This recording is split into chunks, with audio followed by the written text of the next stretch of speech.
प्रश्न पूछा गया है, उद्देश्य और विधेय किसके अंग होते हैं। तो जो उद्देश्य और विधेय हैं ये दो अंग माने जाते हैं। किसके माने जाते हैं? तो ये दोनों ही वाक्य के दो अंग माने जाते हैं या फिर वाक्य के दो भेद माने जाते हैं। अगला जो प्रश्न यहाँ पर पूछा गया है, समुद्र का पर्यायवाची शब्द है। तो जो यहाँ पर समुद्र का पर्यायवाची शब्द होगा तो ये हो जाएगा पारावार। विकल्प सी यहाँ सही हो जाएगा। अगला जो प्रश्न है 3, वृक्ष का विपरीतार्थक शब्द कौन सा है या फिर विलोम शब्द कौन सा है। तो ये हो जाना था यहाँ पर सन्निग्ध। विकल्प ए यहाँ सही हो जाएगा। फिर जो अगला प्रश्न पूछा गया था, अकाउंटेंट जनरल का अर्थ क्या होता है। तो ये हो जाता है महालेखाकार। विकल्प बी सही हो जाएगा। अगला प्रश्न देख लेते हैं 5। इसमें पूछा गया है देवासुर में कौन सा समास होगा। तो जो देवासुर है यहाँ पर जो समास होगा तो ये हो जाएगा आपका द्वंद्व समास। डी सही हो जाएगा।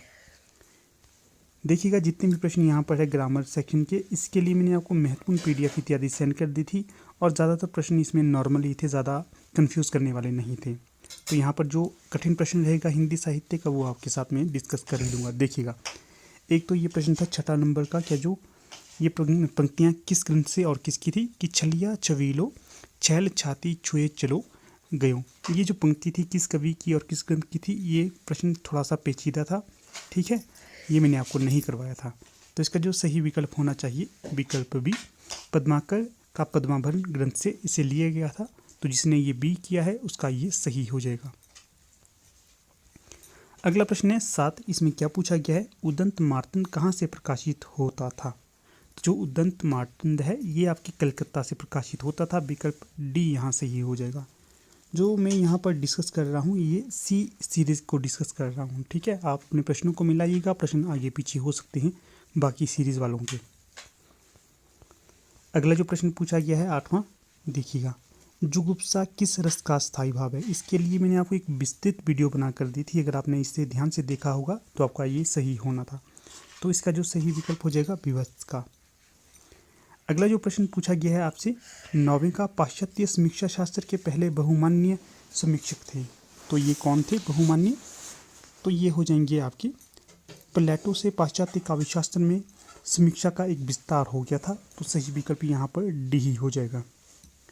अगला प्रश्न देखिएगा 10। इसमें क्या पूछा गया है, विकासवाद के प्रस्थापक का नाम बताइए। तो जो विकासवाद था इसका जो प्रस्थापन किया था ये मैंने आपको बताया था। तो ये डार्विन के द्वारा किया गया था। अपनी वीडियो के माध्यम से मैंने आपके साथ इसे डिस्कस किया था। अगर ध्यान से देखा होता तो ये प्रश्न भी आप बड़ी आसानी से ले लेते।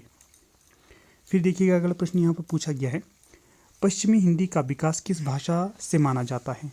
तो ये माना जाता है आपके शौरसेनी अपभ्रंश से। यहाँ पर जो डी सही विकल्प हो जाएगा। ठीक है, ये सारे टॉपिक मैंने आपके साथ डिस्कस किए हैं तो ये सिंपल से ज़्यादा हार्ड नहीं। थोड़ा सा ये प्रश्न था, काफ़ी अच्छा लगा मुझे। विश्व की ऐसी कौन सी भाषा है जो अपना रूप परिवर्तित नहीं करती। तो जहाँ तक मुझे लगता है कि इसका सही विकल्प भी होना चाहिए संस्कृत। ठीक है, बाकी जब ऑफिशियल आंसर की आएगी फिर भी मैं आपके साथ इन्हें डिस्कस करूँगा। देखिएगा अगला प्रश्न है 13, केंद्रीय हिंदी निदेशालय की स्थापना कब हुई थी। तो इसका जो 13 का सही विकल्प हो जाएगा तो ये हो जाएगा 1 मार्च 1960 को। तो 20 सही विकल्प यहाँ पर भी हो जाएगा। फिर चलिए अगला प्रश्न देख लेते हैं 14। इसमें क्या पूछा गया है, रुकिएगा जूम कर लेता हूँ थोड़ा सा ताकि आपको आसानी से दिखाई देता रहे। तो जो प्रश्न संख्या 14 है इसमें पूछा गया है हिंदी भाषा के विकास क्रम का सही अनुक्रम कौन सा होगा। तो अगर अनुक्रम की बात करें, देखिएगा सबसे अंत में तो हिंदी आनी थी। इस तरह से भी आप एलिमिनेट करके प्रश्नों को बना सकते थे। तो अगर हिंदी सबसे अंत में आती तो ये दोनों तो पहले से गलत हो जाती कि ये दोनों तो आपके होने ही नहीं थे। तो जो होते तो ए या बी में से होना था। तो देखिएगा पहले तो देखिएगा अपभ्रंश तो नहीं आई थी, ये तो बात की थी। जो पहले आई थी पाली, फिर प्राकृत आई थी, फिर अपभ्रंश आई थी और सबसे अंत में हिंदी। विकल्प ए यहाँ सही हो जाएगा। ठीक है, इस प्रकार से भी आप एलिमिनेट करके प्रश्नों को बना सकते थे। अगला जो प्रश्न है 15, पलवन का शाब्दिक अर्थ है। तो बताना था कि पलवन का शाब्दिक अर्थ क्या होता है। तो ये होता है विस्तार या फिर तरक्की करना। फिर अगला प्रश्न है 16, अभिव्यक्ति का पर्यायवाची है। तो बताना है कि जो अभिव्यक्ति है इसका पर्यायवाची क्या होगा। तो ये होगा प्रकट करना। अपने जो विचार है किसी के साथ आप प्रकट करते हैं तो उसे अभिव्यक्ति कहते हैं। अगला जो प्रश्न यहाँ पर दिया गया है 17, कर्ण का तद्भव शब्द कौन सा होगा? तो जो कर्ण का तद्भव शब्द होगा तो ये हो जाएगा विकल्प बी, कान। इसी के साथ देखिएगा अगला प्रश्न यहाँ पर क्या पूछा गया है। स्टेटस क्यू के लिए हिंदी का पर्यायवाची है, ये किसका पर्यायवाची होगा? तो ये हो जाएगा विकल्प सी, यथापूर्ण स्थिति। तो सी सही विकल्प यहाँ हो जाएगा। अगला प्रश्न देखिएगा पूछा गया है 19, आचार्य रामचंद्र शुक्ल ने हिंदी साहित्य के इतिहास को कितने भागों में बांटा है? तो ये 4 भागों में बांटा गया है। कौन कौन से वो 4 भाग है? आदिकाल, भक्तिकाल, रीतिकाल और आधुनिक काल। सामान्य सा प्रश्न था ये भी। अगला जो प्रश्न पूछा गया है 20, खुमान रासो किस कवि की रचना है? तो जो खुमान रासो है सिंपल सा प्रश्न है, दलपति विजय की ये रचना हो जाएगी। फिर देखिएगा अगला प्रश्न पूछा गया है, रामानुजाचार्य ने किस संप्रदाय की स्थापना की थी? सिंपल सा प्रश्न है, श्री संप्रदाय की। फिर अगला प्रश्न है 22, उक्ति व्यक्ति प्रकरण ग्रंथ का विषय क्या है? प्रतिवाद्य जो विषय रहेगा व्याकरण। फिर आगे है 23, अजगर करे न चाकरी पंछी करे न काम, ये किसकी पंक्ति हो जाएगी? तो ये मल्लुकदास की हो जाएगी। सिंपल सा प्रश्न था ये भी। फिर आगे देखिएगा क्या है प्रश्न 24, जो मृगावती है किसकी रचना हो जाएगी ये? तो ये कुतुबन की रचना हो जाएगी। अगला प्रश्न पूछा गया है 25, हिंदी साहित्य का कौन सा काल ललित कलाओं का स्वर्ण युग कहा जाता है? तो अगर ललित कलाओं के बारे में पूछा गया है तो ये हो जाएगा आपका रीतिकाल। इसके पश्चात अगला प्रश्न पूछा गया है 26, गोरख जगायो जोग भक्ति गायो लोग, किस कवि की ये पंक्ति हो जाएगी? तो ये हो जाएगी आपकी तुलसीदास की। तो बी सही विकल्प यहाँ हो जाएगा। फिर देखिएगा अगला प्रश्न यहाँ पर जो पूछा गया है, फिर देखिएगा अगला प्रश्न यहाँ पर क्या दिया गया है 27, छायावाद स्थूल के प्रति सूक्ष्म का विद्रोह है, ये कथन किसका हो जाएगा? बेहद ज़्यादा अच्छा प्रश्न था ये डॉक्टर नगेंद्र का। फिर जो अगला प्रश्न है 28, रासो शब्द की व्युत्पत्ति किस शब्द से हुई है? तो ये प्रश्न तो बड़ा ही भाई गजब का प्रश्न कह सकते हैं, या फिर इनका जो तात्पर्य है ये समझ नहीं आ रहा है कि किस विद्वान से ये कहना चाह रहे हैं कि रासो शब्द की व्युत्पत्ति किस शब्द से हुई है। तो अगर हम बात करें यहाँ पर इस संबंध में अलग अलग विद्वानों ने अलग अलग मत प्रस्तुत किए थे। तो देखिएगा अगर यहाँ पर जो राजसीयु है, राजसीयु, तो ये माना गया है यहाँ पर आपके गारसा दत्तासी के द्वारा। फिर जो अगर यहाँ पर हम बात करते रासक की, तो रासक माना गया था हजारी प्रसाद द्विवेदी के द्वारा। और जो अगर रसिक की बात करते, रसिक ये किसी के द्वारा नहीं माना गया है। ठीक है, तो जिसने भी यहाँ पर ए और सी विकल्प चयन किया होगा तो उसका मुझे लगता है कि सही उत्तर होगा, क्योंकि यहाँ पर इन्होंने सर्व कवियों के अनुसार माना गया है, कवि विशेष की बात नहीं करी है। तो ऐसे तो इसका सही उत्तर नहीं बता सकते, क्योंकि अलग अलग विद्वान ने इसका अलग अलग मत प्रस्तुत किया था। ठीक है, बाकी देखिए ऑफिशियल आंसर की में क्या मत होगा इसका। तो कई जो कवि थे उन्होंने इसका रास भी माना है, रास के अनुसार नंद दुलारे बाजपेयी आने थे। बाकी रसिक का मुझे अभी तक इसका नहीं मिला है कि रसिक के लिए किसने अपना मत प्रस्तुत किया था, तो ये नहीं मिला है। बाकी देखिए अगर रसिक का भी पता होगा आपको तो आप बता सकते हैं। फिर देखिए अगला प्रश्न यहाँ पर दिया गया है 29, आधुनिक युग का श्रेष्ठ महाकाव्य किसे माना जाता है? तो ये माना जाता है प्रिय प्रवास को। तो डी सही विकल्प हो जाना था यहाँ। फिर देखिए अगला प्रश्न है 30, हिंदी का प्रथम समाचार पत्र किसे माना जाता है? तो विकल्प बी सही हो जाता उदंत मार्तंड। अगला प्रश्न है 31, पद्मावत की प्रतीक योजना के बारे में पूछा गया था कि कौन सा यहाँ पर असंगत होगा? तो जो विकल्प डी है राघव चेतन, ये गुरु नहीं होगा। ठीक है, राघव चेतन का प्रतीक था शैतान का, गुरु तो तोता माना जाता है। अगला प्रश्न है 32, वाक्य रसात्मक काव्यम, ये जो पंक्ति कही गई है किस विद्वान की थी? तो ये आचार्य विश्वनाथ की थी। तो बी यहाँ से पूछा गया है 33। तो पहले हमने 1 से 32 तक प्रश्नों को डिस्कस किया है, अब हम 1 से 33 से लेकर 70 के आसपास तक प्रश्नों को डिस्कस करेंगे। ठीक है, देखिएगा प्रश्न, जिस छंद के पहले और तीसरे चरण में 13-13 मात्राएं और चौथे चरण में 11-11 मात्राएं आए, उस छंद को क्या कहते हैं? तो उसे कहा जाता है दोहा। विकल्प ए यहाँ सही हो जाएगा। ये प्रश्न भी मैंने पहले आपके साथ डिस्कस करा हुआ है। ठीक है, फिर अगला प्रश्न देखिएगा पूछा गया है साइड में 36, हिंदी का प्रथम उपन्यास इनमें से कौन सा है? तो जो प्रथम उपन्यास माना जाता है तो ये माना जाता है परीक्षा गुरु को। विकल्प ए यहाँ पर भी सही हो जाएगा। अगला जो प्रश्न यहाँ पर पूछा गया है 34, आधिकारिक और प्रासंगिक 2 भेद हैं, तो ये किसके दो भेद माने जाते हैं? तो ये संवाद के दो भेद माने जाते हैं। नाटक के अंतर्गत संवाद आता है, ये इसी के माने जाते हैं। ठीक है, अगला प्रश्न देखिएगा 37, रानी केतकी की कहानी किसके द्वारा लिखी गई है? तो जो रानी केतकी की कहानी लिखी गई है इंशा अल्लाह खां के द्वारा। विकल्प ए सही हो जाएगा। तो जैसे कि मैंने पहले ही आपको बताया था कि जो लिटरेचर का लेवल था हार्ड नहीं था, नॉर्मल सा था। तो जिसने हमारे चैनल के माध्यम से तैयारी की होगी, हमारे कोर्स को परचेज़ किया होगा, तो वो इस प्रश्न पत्र को अवश्य अच्छे से सॉल्व कर लिया होता। ठीक है, तो चलिए अगला प्रश्न देखिए यहाँ पर 35, कवि कल्पद्रुम और क्या है, कवि कल्पतरु और श्रृंगार मंजरी किस रीतिकालीन कवि की रचनाएं हैं? तो ये दोनों ही रचनाएं हो जाएंगी यहाँ पर चिंतामणि की। विकल्प बी सही हो जाएगा। अगला प्रश्न था साइड में 38, भारतेंदु हरिश्चंद्र ने नारी शिक्षा हेतु किस पत्रिका का संपादन किया था?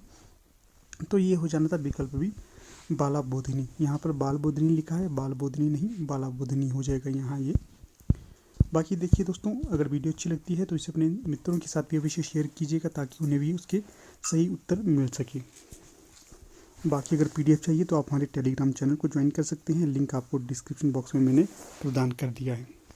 फिर अगला प्रश्न देखिए 39, दुख ही जीवन की कथा रही क्या कहूँ आज जो नहीं कही। प्रस्तुत पंक्तियाँ किसकी हो जाएंगी? तो ये निराला जी की पंक्तियाँ हो जाएंगी। अगला प्रश्न है 42, प्रभा खेतान की आत्मकथा का शीर्षक क्या है?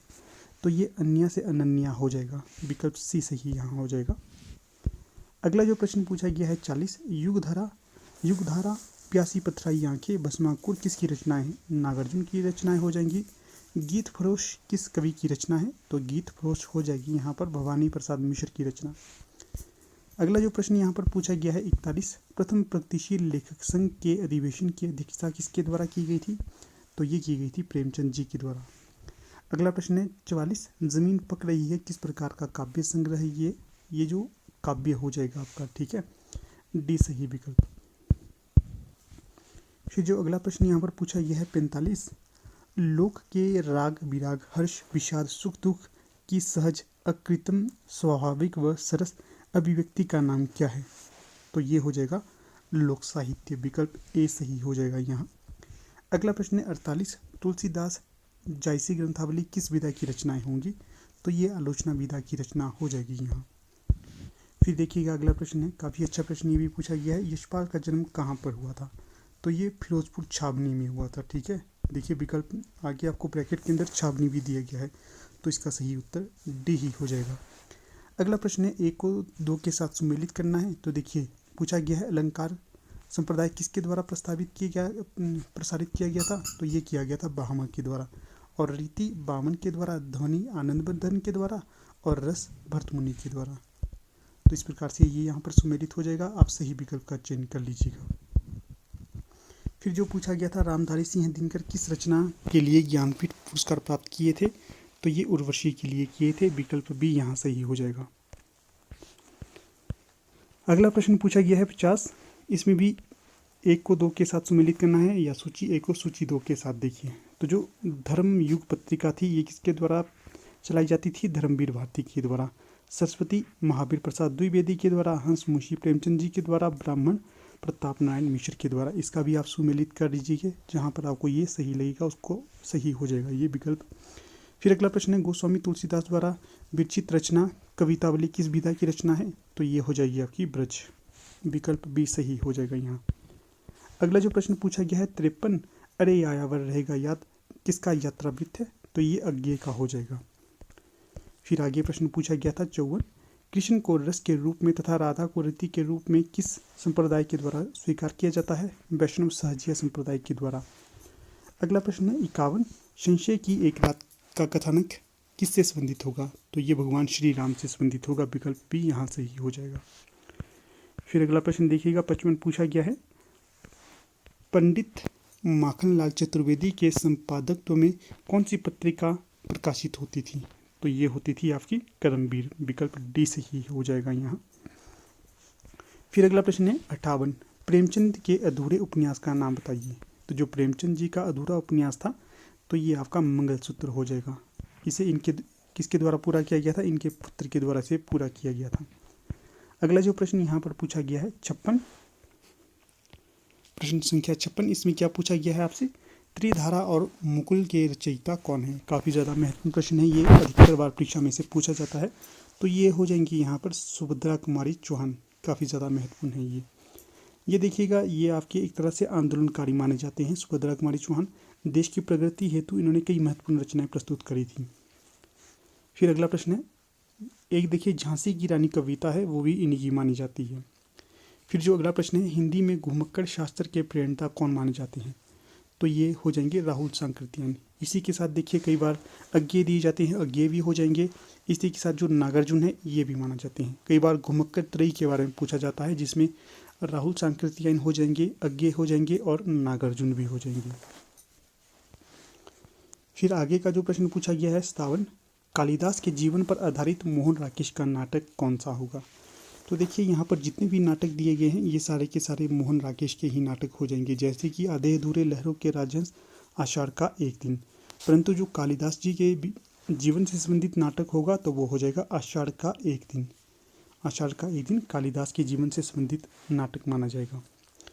फिर देखिए अगला प्रश्न यहाँ पर है 60, क्या पूछा गया है, एक भारतीय आत्मा के नाम से कौन प्रसिद्ध है। तो जो हिंदी साहित्य में एक भारतीय आत्मा के नाम से जो प्रसिद्ध होंगे, माखनलाल चतुर्वेदी। काफ़ी ज़्यादा महत्वपूर्ण इनकी रचनाएं मानी जाती है। एक इनकी रचना थी, मुझे फेंक देना तुम सैनिकों के चरणों में, कुछ ऐसी एक पुष्प की अभिलाषा। हाँ जी, मुझे याद आ गया, पुष्प की अभिलाषा उस कविता का नाम था। तो विकल्प भी यहाँ सही हो जाएगा। आगे देखिएगा अगला प्रश्न क्या होगा यहाँ पर 61, निम्नलिखित में से कौन सी कृति महाभारत के पात्रों पर आधारित है। तो जो महाभारत के पात्रों पर आधारित कृति हो जाएगी तो कौन सी होगी ये। तो ये मैंने काफ़ी इसमें से आपको करवा रहा हूँ, तो अंधायुग इसका सही विकल्प हो जाएगा। तो अंधायुग किसकी रचना हो जाएगी, धर्मवीर भारती की रचना हो जाएगी अंधायुग। फिर देखिए अगला प्रश्न यहाँ पर पूछा गया है 62, प्रेमचंद के गोदान उपन्यास का रचनाकाल क्या माना जाता है। तो ये सही विकल्प यहाँ पर हो जाएगा, विकल्प डी 1936। कई बार 1935 भी दिया जाता है, अगर 35 हो तो आप उसे भी सही कर सकते हैं, परंतु 36 ही इसका वास्तविक सही उत्तर हो जाएगा। अगला जो प्रश्न यहाँ पर दिया गया है 63, कुटज किस निबंध के, जो कुटज निबंध लिखा गया है इसके रचनाकार या निबंधकार कौन होंगे। तो ये हजारी प्रसाद द्विवेदी हो जाएंगे। कई बार इनके अन्य निबंध भी पूछे जाते हैं। कुटज महत्वपूर्ण हो जाएगा, फिर अशोक के फूल महत्वपूर्ण हो जाएगा, नाखून क्यों बढ़ते हैं, यह भी इन्हीं के निबंध हो जाएंगे और काफ़ी बार परीक्षा में ये पूछे भी जाते हैं। अगला जो प्रश्न है 64, पत्नी कहानी के लेखक हैं। तो बताना है कि जो पत्नी कहानी है ये किसकी हो जाएगी। तो ये सही विकल्प यहाँ पर हो जाएगा, विकल्प सी, जैनेन्द्र की ये कहानी हो जाएगी।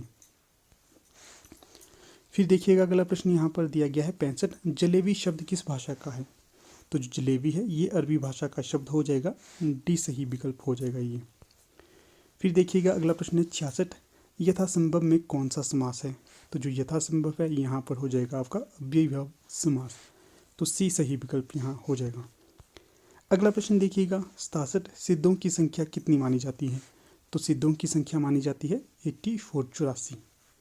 तो दोस्तों जितने भी प्रश्न मैंने अभी तक आपके साथ डिस्कस किए, मुझे नहीं लगता है कि कोई भी प्रश्न आपके लिए मुश्किल होगा।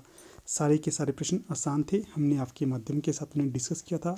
कोर्स में सारे के सारे प्रश्न आपको अध्यायवार विस्तृत तरीके से बताए गए थे, ठीक है। एक दो प्रश्न ये अवश्य होते हैं कि जो नहीं करवाए जाते हैं, वैसे एक दो प्रश्नों को उतना भी ज़्यादा रोल नहीं रहता आपकी परीक्षा को पास करने को, क्योंकि वो सभी के लिए हार्ड होती हैं।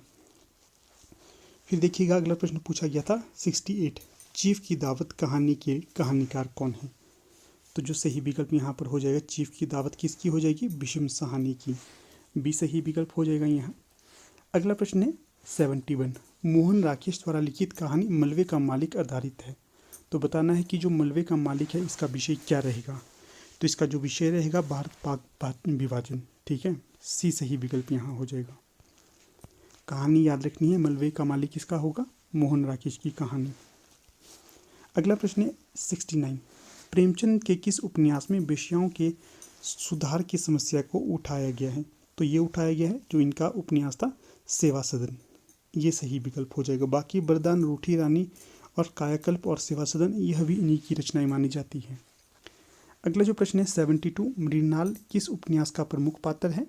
तो ये त्यागपत्र का प्रमुख पात्र हो जाएगा, और ये किसकी रचना हो जाएगी, त्यागपत्र, जैनेन्द्र की। फिर देखिएगा अगला प्रश्न है 70।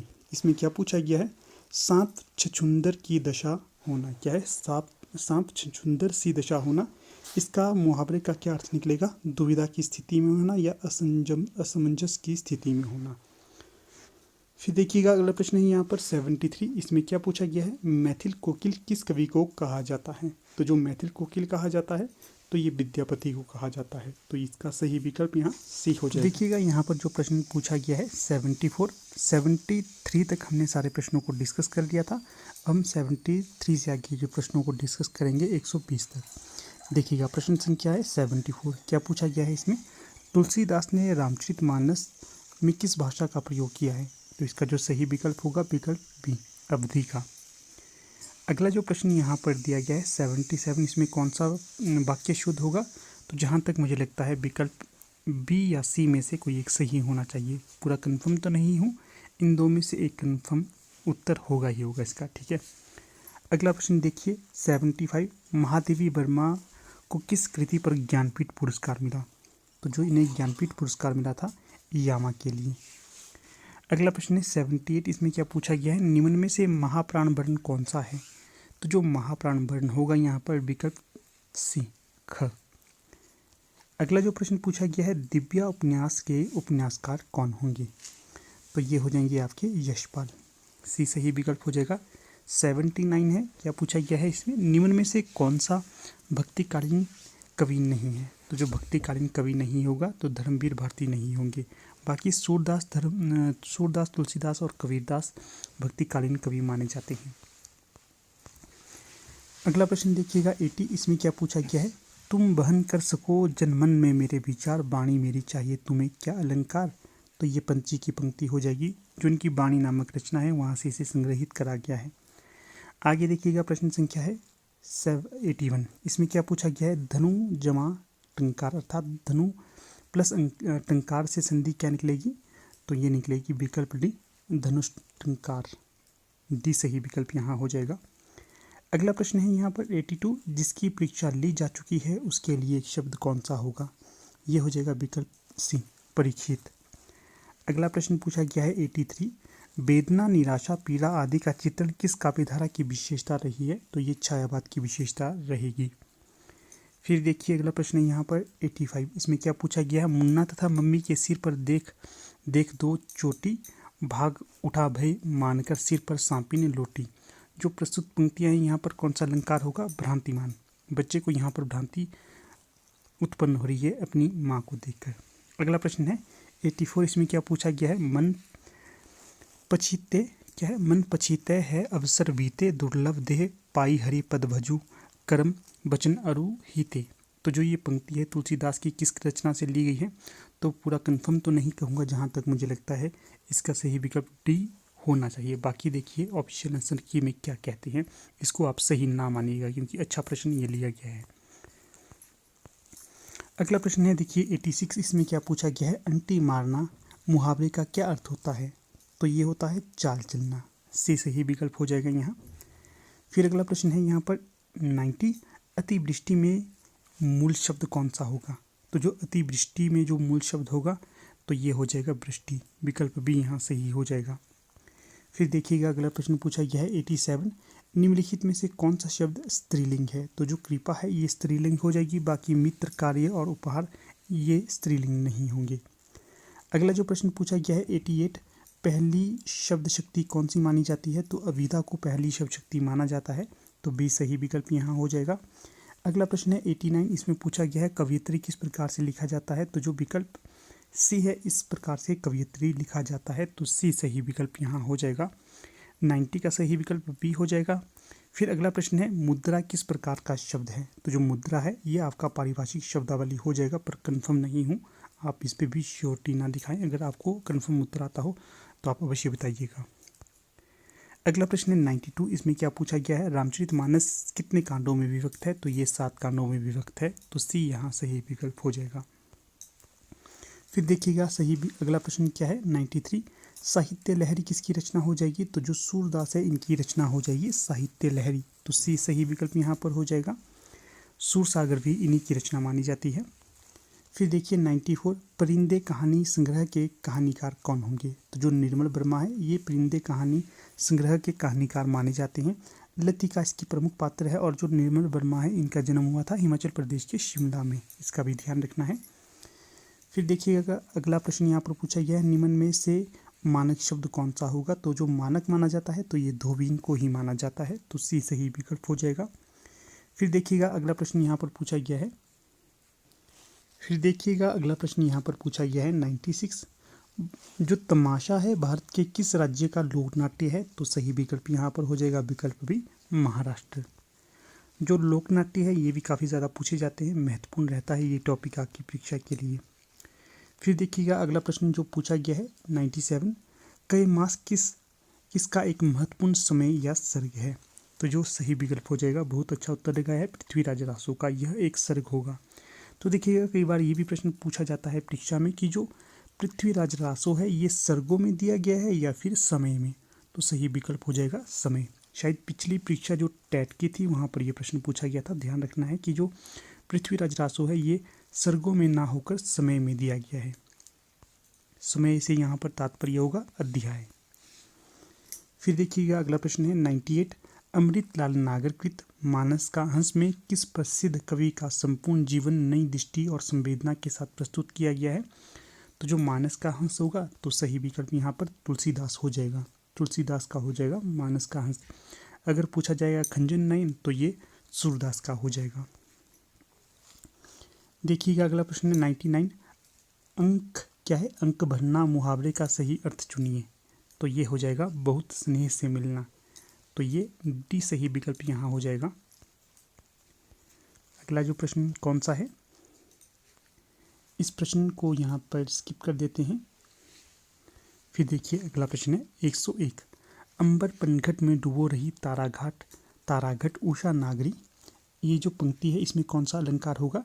तो जो पंक्तियां हैं यहाँ पर रूपक अलंकार हो जाएगा। अंबर पनघट में डुबो रही ताराघट उषा नागरी, रूपक अलंकार का यहाँ पर प्रयोग किया गया है।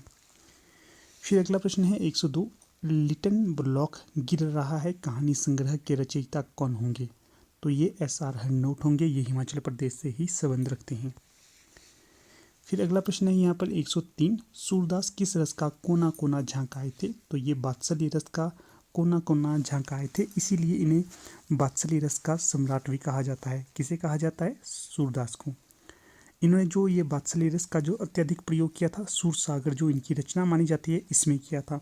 और जो अगर कई बार परीक्षा में ये भी पूछा जाता है कि जो सूरदास है इनके मुख्य नायक कौन रहे हैं? तो ये भगवान श्री कृष्ण इनके मुख्य नायक रहे हैं। इसी प्रकार से अगर आपसे पूछा जाता है कि जो तुलसीदास के मुख्य नायक कौन रहे हैं, तो इनके मुख्य नायक रहे थे प्रभु श्री राम। ठीक है, इसका भी ध्यान रखिएगा। छोटे छोटे से तथ्य रहते हैं जो आपसे परीक्षा में पूछे जाते हैं, अगर आपने ढंग से इन्हें पढ़ा होता तो आपको ये परीक्षा में लाभ भी प्रदान करते हैं। फिर देखिएगा तालव्य ध्वनि पूछी गई है, निम्न में से कौन सा व्यंजन है जो तालव्य से संबंधित नहीं होगा? तो ठीक है, तो जो सही विकल्प यहाँ पर हो जाएगा विकल्प सी।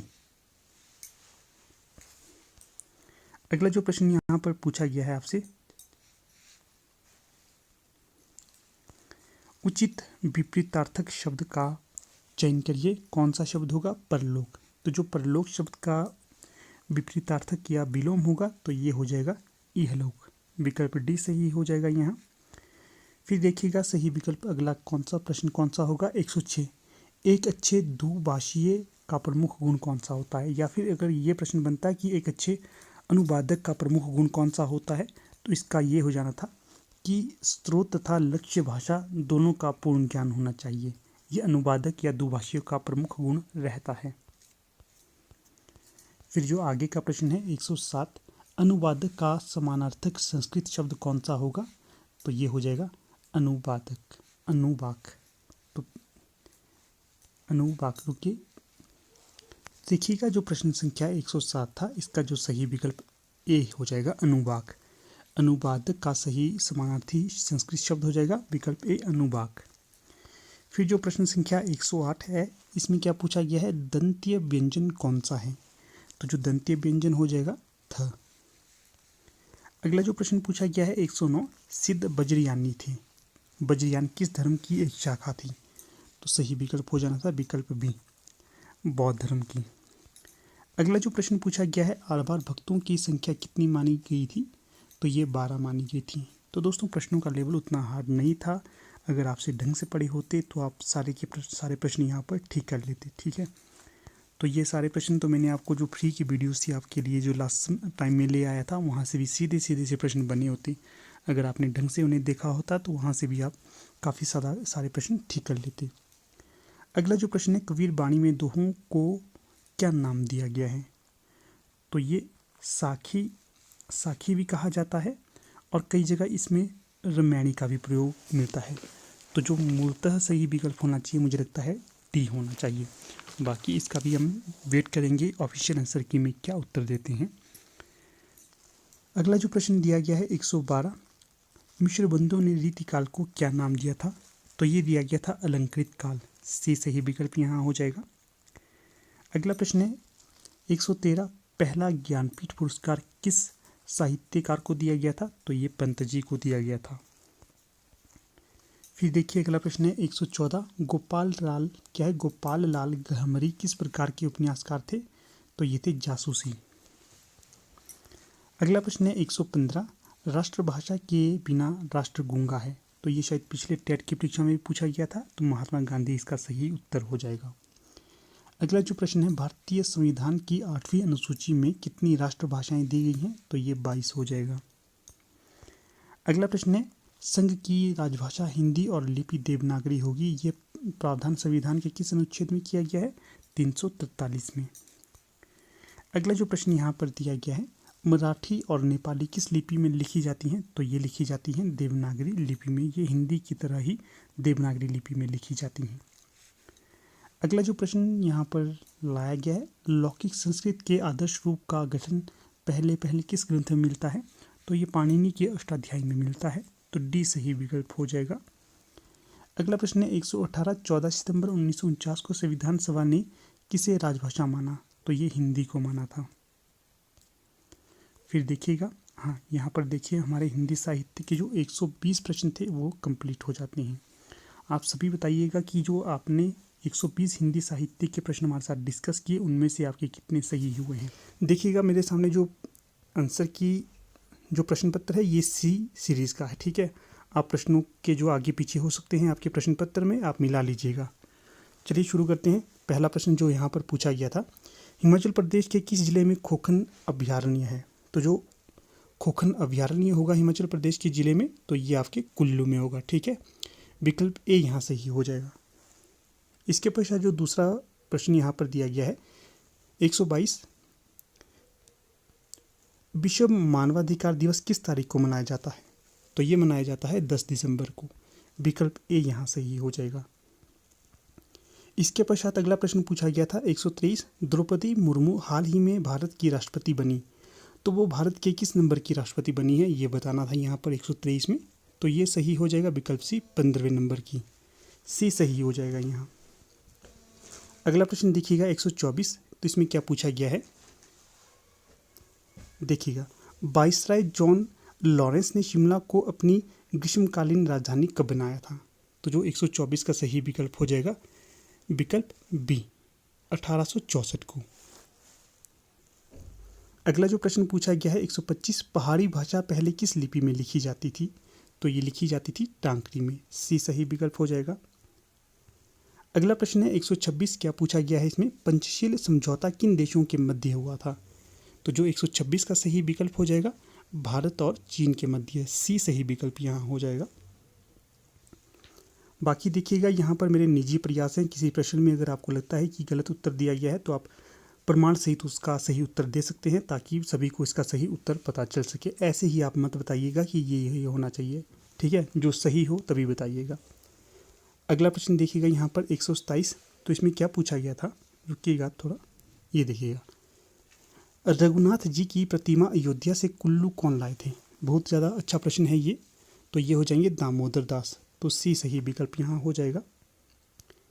अगला जो प्रश्न है 128, श्रीखंड महादेव किस जिले में स्थित है? तो ये आपके कुल्लू में स्थित होगा। बी सही विकल्प है।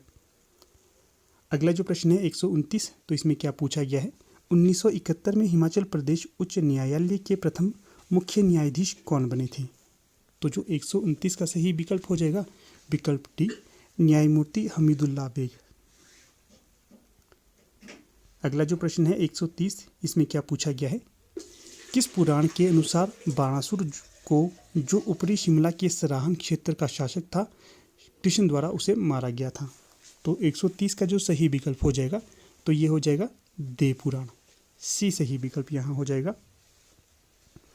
अगला प्रश्न देखिएगा 131, क्या पूछा गया है इसमें, आईने अकबरी किसके द्वारा लिखी गई थी। तो जो 131 का सही विकल्प यहाँ पर हो जाएगा अबुल फजल के द्वारा से लिखा गया था। ठीक है, अबुल फजल, अबू फजल भी कहते हैं या फिर अबुल फजल भी कहते हैं, और ये अकबर का दरबारी था या इसे कवि कह सकते हैं अकबर के दरबार का। अगला प्रश्न देखिएगा 132, इसमें क्या पूछा गया है, पानीपत की द्वितीय लड़ाई किन के बीच में हुई थी। तो जो 132 का सही विकल्प हो जाएगा विकल्प ए, अकबर और हेमू के मध्य। जो पानीपत की पहली लड़ाई हुई थी ये आप बताइएगा किसके मध्य हुई थी। ठीक है, ये प्रश्न मैं आपके लिए छोड़ देता हूँ।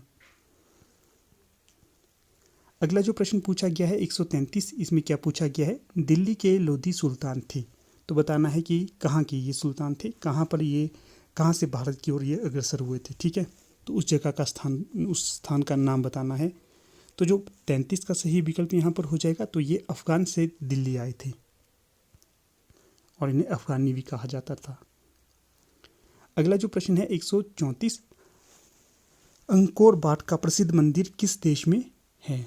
तो ये हो जाएगा कंबोडिया में, डी सही विकल्प हो जाएगा। अगर हम बात करें यहाँ पर दोस्तों जीके की, उतना हार्ड जीके नहीं था, अगर आप थोड़े पूरे PYQ भी देख लेते इसके लिए तो आपके काफ़ी ज़्यादा उत्तर यहाँ पर सही हो जाते।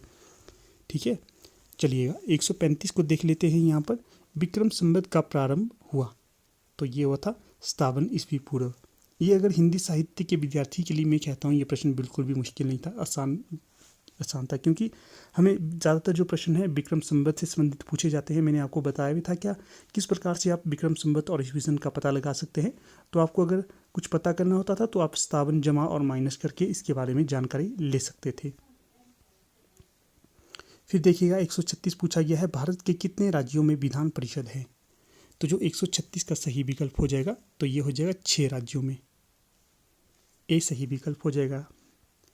फिर अगला प्रश्न है 137, इसमें क्या पूछा गया है, महात्मा गांधी के द्वारा जो सर्वप्रथम सत्याग्रह कहाँ से शुरू किया गया था। तो ये चंपारण से किया गया था। 137 का जो सही विकल्प हो जाएगा डी।